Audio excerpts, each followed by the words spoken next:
Welcome back, ladies and gentlemen, and thank you very much, guys, for your great support. Now, fellow Kenyans, there is one thing that I normally say, that these people will have nowhere to escape to. Like, however much they try to escape, it will be very difficult for them. I saw something yesterday night when Mwaura wanted to address the university students at KU. What really happened shocked me, and I want you to watch this.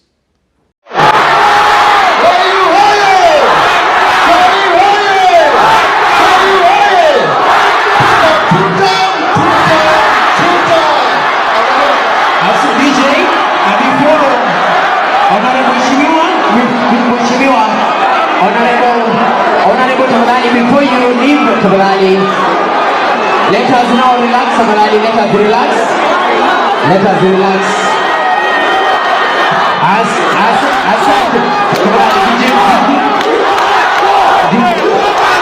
DJ Ziki.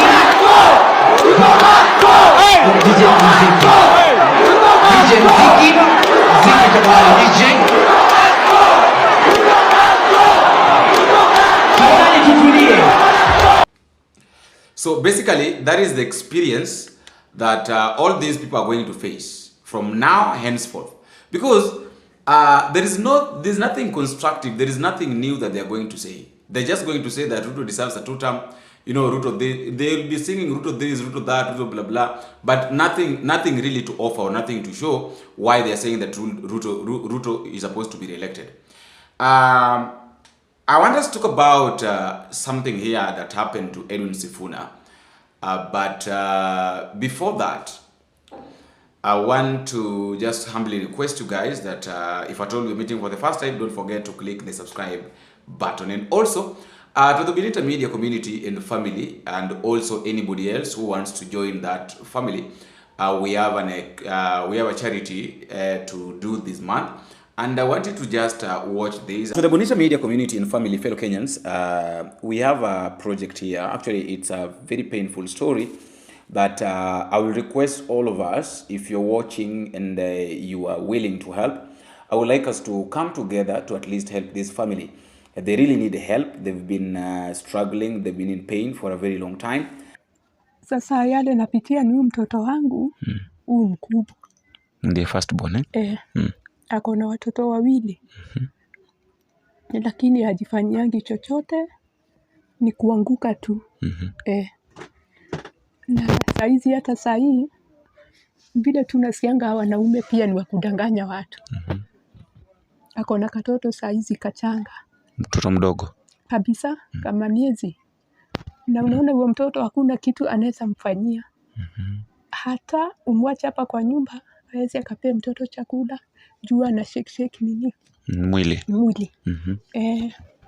Utamuona na wako na malama, unaweza sema ni pombe na kunywanga na si pombe. Ni kuumia huyu mkubwa sasa mama mtoto. Sasa unaona nisipokuwa karibu naweza pata mambo ingine.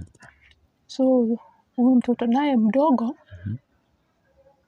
hakai chini, na miezi imefika ya kukaa. Akakai chini mtoto kake. Hata pia nako unaona tuka na shake nini kichwa. Ako weak, eh? Ako weak sana. Now, I don't want us to talk too much about this, fellow Kenyans. I'm just requesting that let us stand with this family. We find a way of standing with supporting this family. Your 50 bob, your 100 shillings, your 200 shillings will really be enough, because according to me, I think the best thing to do is to find a way on how we can take this child, this lady, back to the health center. At least aende akafanyiwe checkup every now and then, because she's supposed to be going for this checkup thrice a month because of that condition that she is in. You see, akiwa kwa hiyo condition, it's very difficult even to take care of the child. Na umesikia mamake anasema ya kwamba mamake haizi akatoka nje, kwa sababu akitoka kidogo hivi akirudi pengine huyu msichana ameanguka, kwa sababu nimekuambia kuna ugonjwa wa kuanguka, pengine ameanguka, na akianguka basi mambo inaweza karibika, hata anaweza kaua mtoto. So first things first, I think what we can do is let us just come together, we support this family, tuhakikisha kwamba huyu msichana ameenda hospitali na amepata matibabu yale ambayo amekuwa akiyapata kila mara 3 kwa mwezi. I did what I could because they didn't even have food. Nimewafanyia shopping kidogo pale kwa kile ambacho nilikuwa nacho. Nikawapa kile cash kidogo, alafu pia nikamnunulia dawa ambazo zinaweza zikamsustain for the time being. So I'm just requesting you guys that we come together, we support this the lady. At least kama tunaweza mkamsupport, hiyo health condition yake ndio imeniuma sana. And then nasikia kwamba mamake pia ana ugonjwa na ako positive, so it becomes stressful. Na pia umejua hiyo pressure pia inaweza panda. So kama tunaweza pata tu watu, mtu aseme kwamba mimi niko na 1000 hapa, acha nikutumie 1000, 2000, 5000, 10000, 500 tu, 100, 200, hata shilingi 50. Najua itafanya kazi kubwa sana kuhakikisha kwamba huyu msichana pamoja na mtoto wake wako kwa hali nzuri. You know, the hand that giveth is the hand that receiveth. That is normally my norm. That is what I normally say, that ukipeana kwa roho ulio wazi, nawe pia utabarikiwa. We are not forcing. I know saizi mambo imekuwa ngumu, hali ni ngumu kwa kila mmoja, lakini tukija wote pamoja tuhakikishe kwamba tumesaidia hao watu. Pengine Maulana anaweza kasikia maombi yetu. We never know where the blessing is going to come from. Just use the number on the screen and then I know that all is going to be well. Now, as we embark on our discussion, I want us to watch this. You know, yesterday was Edwin Sifuna's birthday, and of course there are a lot of people who congratulated him, you know, who wished him happy birthday and everybody. But now, what happened in his office was a little bit different and scary. And at some point, Edwin Sifuna was almost running away from his office because maybe he thought that he was going to be attacked. I want you to watch this video and then first of all concentrate on Edwin Sifuna's reaction when he opened the door. Happy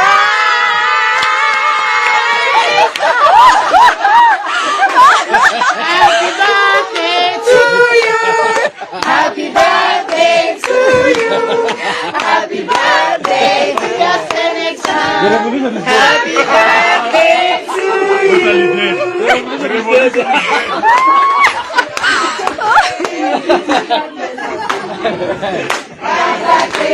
Kichukule sasa. Ai.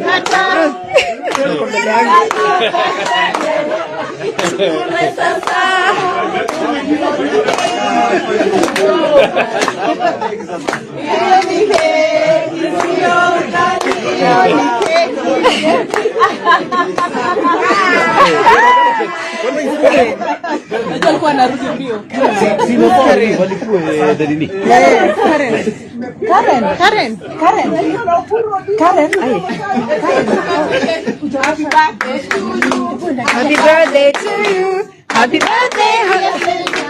Happy birthday to you. You see, the reason as to why I'm saying that is you see the reaction. You know, everybody right now is looking at Edwin Sifuna, and the majority of the Kenyans are saying, majority of the Gen Zs and the millennials are saying that if Edwin Sifuna will fail to become if he will not be, like right now, the only person that they know that can be president in this country is Edwin Sifuna. I don't know whether Edwin Sifuna is ready for that task, but that is what he is. In fact, even Manyora, Aman Manyora said that Rigathi Gachagua and Edwin Sifuna are the only people who can take President William Ruto home in 2027. Kalonzo and Matiang'i are not a match with President Ruto politically. If Sifuna and Gachagua unite today, I assure Kenyans Ruto will become one-term president.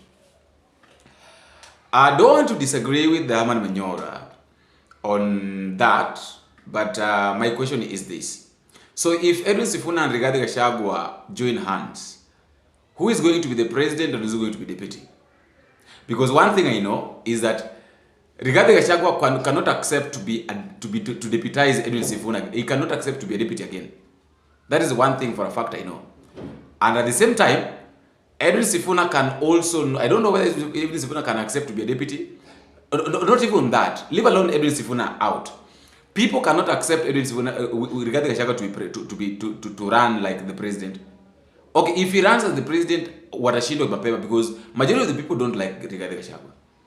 Not unless maybe we say that there is no option kabisa, which I know cannot. Sasa lazima tu ende chaguliwe. It is not bad, but do you really think that everybody likes Rigathi Gachagua? No, to say me too well, do you really think that everybody likes Edwin Sifuna? Do you really think that everybody loves Rigathi Gachagua? No, that is not it. Not everybody loves Rigathi Gachagua. So talking about this and saying that those are the only people that can take Rigathi Gachagua, William Ruto home, I don't know. I don't know. Maybe you can tell me your thought at the comment section. The second story of the day, fellow Kenyans, is about the Matatu drivers and the strike. Remember Kaunda? Kaunda is exposing that William Ruto bought. You know what is funny in this country right now? What I'm seeing happening is the government causes problem, and then after causing problem, like it's like they are inciting some people to do something, and then they come up with a solution that they know those people will buy into it. Kaunda, the guy with all due respect, missed the meeting in Mombasa, and that thing has really brought a lot of questions. That why did he miss? Yet he's one of the people that really made this strike, you know, be lively by confronting Chirchir together with the Wandai. Not to stop the strike.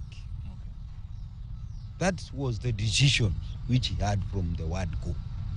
So many of us were not happy with the suspension of the strike.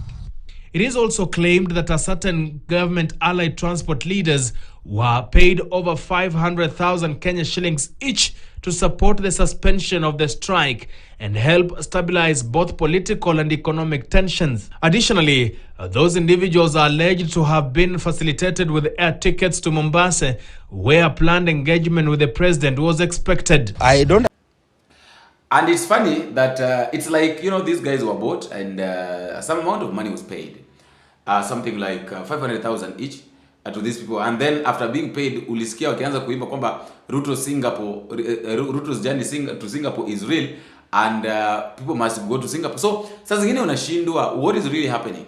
What normally goes on with these people? Is it really true that sometimes these people are wana cause akili yao huwa inaruka? I don't understand. I've never understood what is normally happening when it comes to matters negotiation with the government. I said this here, that there is no single day that you will ever negotiate with a terrorist. A terrorist, utaenda kunegotiate na terrorist and then atakudanganya baadaye atakuwa. You cannot negotiation with the terrorists. Of course, you all know how it ends. I'm not saying that this government is led by terrorists, but it's like, you know, it's terrorizing Kenyans. Kenyans are being terrorized by their own government. I've not said that there's any terrorist in this country, like any government official is a terrorist. But what is happening? The economy is terrorizing people. High cost of living is terrorizing people. How do we call that? So tell me how you're going to negotiate with in such manner. You will negotiate and then at the end of the day, mtapewa pesa, mkishapewa pesa, mtadanganya wengine, and then your story itaisha hivyo. Like for instance, right now we can't talk, we are no longer going to talk about demonstration. High cost of mambo na kupandisha fuel, maana wanapandisha alafu wanashukisha na shilingi 10 tena kidogo kidogo, I'm sure wataenda kuipandisha. So sasa sijui wakiipandisha tena au wenye walipwa 1500 wataenda kwa street ama watafanyaje?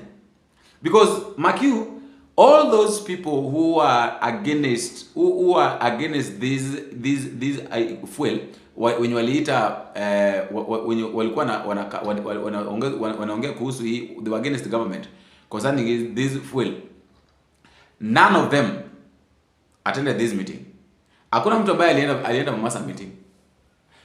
Anza na Kaunda did not go. Ulisikia Kaunda akisema kwamba he will not accept to be bribed. He will not accept to be bribed. Why did he say that? No, tuseme tu kweli, mbona alisema kwamba he will not accept to be bribed? You know, some of these things, sometimes we really need to look at them deeply and ask ourselves that, okay, now this one has happened, this one is happening, how are we supposed to go over this? How are we going to handle this? Such kind of ways, you know. And suppose maybe now we find out a way of how we're going to handle these things. Things are going to be very easy. I don't know what you think, fellow Kenyans. You can tell me what you think at the comment section. But it is very funny how things are being run in this country. And the government feels like by just giving by dashing money, you know, by dashing money, they're solving problems without knowing that the more you dash money, the more you cause, the more you create more problems that cannot be solved. Money cannot solve every problem. It can solve some problems, but it cannot solve all the problems, especially the problems that Kenyans are facing. You cannot take 10, 15, 20 people, you pay them 500,000 shillings, and then you think that you've solved the problems of all Kenyans. At this rate, there is nothing like this. Kenyans are not even looking for money to solve their problems. There are a lot of things that Kenyans are looking at. No, there are a lot of things that Kenyans are looking at. I really don't know how we're going to handle this. I really don't know how this thing is going to happen. But one thing I believe and one thing I know is that there are a lot of things that needs to be looked up deeply into before solving any problem with the issue of money. Let me know what you think, fellow Kenyans. That is just my thought and that is my opinion. I would also like to know your opinion in the comment section. Don't forget to tell me where you're watching this video, and also don't forget to subscribe.